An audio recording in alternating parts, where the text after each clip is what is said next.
गेल्या काही काळामध्ये आमच्या माध्यमांची आवडती बातमी झाली आहे। काही झालं की फडणवीसांनी शिंदेंच्या प्रोजेक्टला स्थगिती दिली। एक पेड बातमी झालेली आहे। पहिल्यांदा लक्षात ठेवा, स्थगिती देण्याकरता मी उद्धव ठाकरे नाही आहे।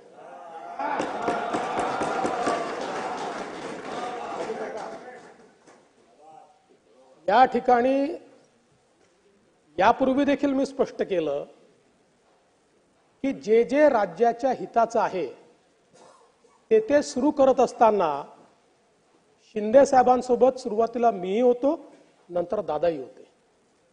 त्यामुळे घेतलेले जे निर्णय आहेत या निर्णयांची जबाबदारी ही एकट्या एकनाथराव शिंदेंची नाही आहे, ती आमची तिघांची देखील जबाबदारी आहे। आणि ज्या ठिकाणी काही गोष्टी आम्हाला आढळल्या, प्रशासन आपणही चालवलंय, खालच्या स्तरावर गडबड होतात, त्या ठिकाणी चर्चा करूनच स्थगिती दिलेली आहे। पण मला तर आश्चर्य वाटतं, म्हणजे माझ्याकडे आता मी तुमचा वेळ घेत नाही, अनेक इन्सिडेंसेस आहेत।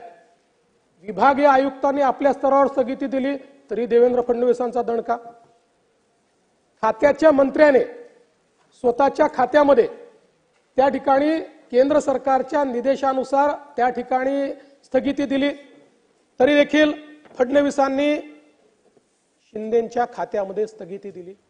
एक गोष्ट माध्यमांनाही सांगतो आणि आपल्यालाही सांगतो, दादांचं काय आहे की दादा थेट अटॅकच करतात ना, त्याच्यामुळे कोणी फार वाट्या जात नाही। त्यामुळे एक गोष्ट सांगतो, हे समन्वयानं चालणारं सरकार आहे। या सरकारमध्ये सगळे निर्णय आम्ही तिघही मिळून घेतो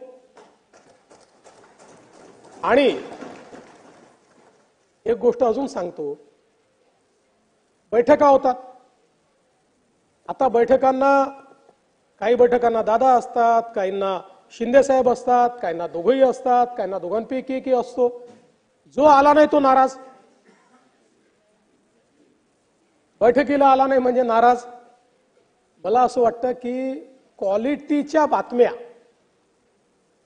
माध्यमांनाही सापडत नाहीयेत आणि विरोधकांनाही क्वालिटीची टीका करता येत नाहीये, असं मला कुठेतरी